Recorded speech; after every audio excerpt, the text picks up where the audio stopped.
Bonjour à tous, donc dans cette vidéo je vous propose une équation du premier degré en z et z bar. Donc c'est très important parce que on ne peut pas résoudre ça comme une équation du premier degré en z, c'est-à-dire une équation où on peut isoler z et faire des petits calculs après. Là vous n'avez pas le choix, il n'y a qu'une seule méthode qui va s'imposer. Alors là je donne un indice dès le début du texte pour pas que les élèves perdent trop de temps. Pour résoudre ce genre d'équation où il y a du z bar et du z, on n'a pas le choix. On doit faire une transformation et utiliser la forme algébrique de z, c'est-à-dire x plus y avec x et y réels. Qu'est-ce que ça comme avantage? Vous allez voir tout de suite. Là, le problème, l'inconnu, c'est z bar et z. Donc ça fait deux inconnus. C'est pas très pratique. Donc, on propose de remplacer z par x plus y. Alors, si z, je fais ça en haut, égale x plus y, chose importante, z bar, c'est x moins y. Donc on a 2 fois x moins y, plus 3 fois z, donc x plus y, qui va être égal à 4 moins 2i. Alors on se dit, évidemment, il y a encore deux inconnus. Là, il y en avait deux, z bar et z, maintenant il y a deux inconnus. Sauf qu'on va pouvoir utiliser le théorème qui est très important, c'est que quand deux complexes sont égaux, on l'utilise souvent, la partie réelle de z est forcément égale à la partie réelle de z', et la partie imaginaire de z' est égale à la partie imaginaire de z. Et c'est une équivalence. Ça veut dire que on va pouvoir vraiment résoudre ça très vite. Vous allez voir, on développe.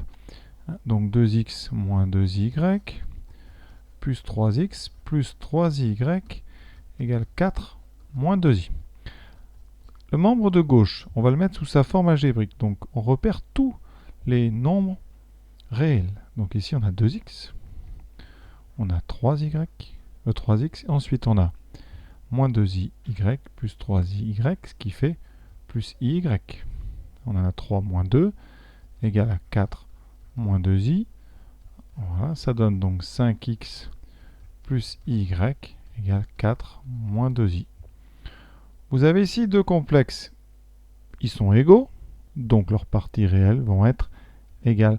Ça veut dire que la partie réelle du membre de gauche, qui est 5x, va être égale à la partie réelle du membre de droite, qui est 4.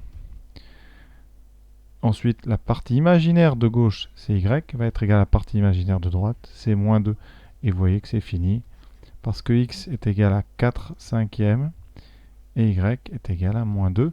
Donc le complexe qu'on cherche, il y a une solution, ça veut dire ici, z, c'est donc le complexe de partie réelle 4 cinquièmes, donc c'est 4 cinquièmes moins 2i, partie imaginaire moins 2. On conclut sur votre feuille, S égale 4 cinquièmes moins 2. Voilà, vous voyez, c'est très simple. Alors ça peut se compliquer un petit peu. Là, j'ai choisi un exemple assez simple pour démarrer. On en fera d'autres, mais ça peut un tout petit peu se compliquer si vous mettez un i devant le z, par exemple. Parce que vous arrivez à un système avec des x et des y mélangés, donc un système à deux équations, deux inconnues. Rien de bien méchant, mais un petit peu plus long à réaliser. Mais par contre, l'idée générale restera la même. L'utilisation quasiment obligatoire de la forme z égale x plus y pour vraiment s'arriver à se débarrasser en fait du conjugué. Voilà, j'espère que ça vous a plu. Bonne continuation, à bientôt.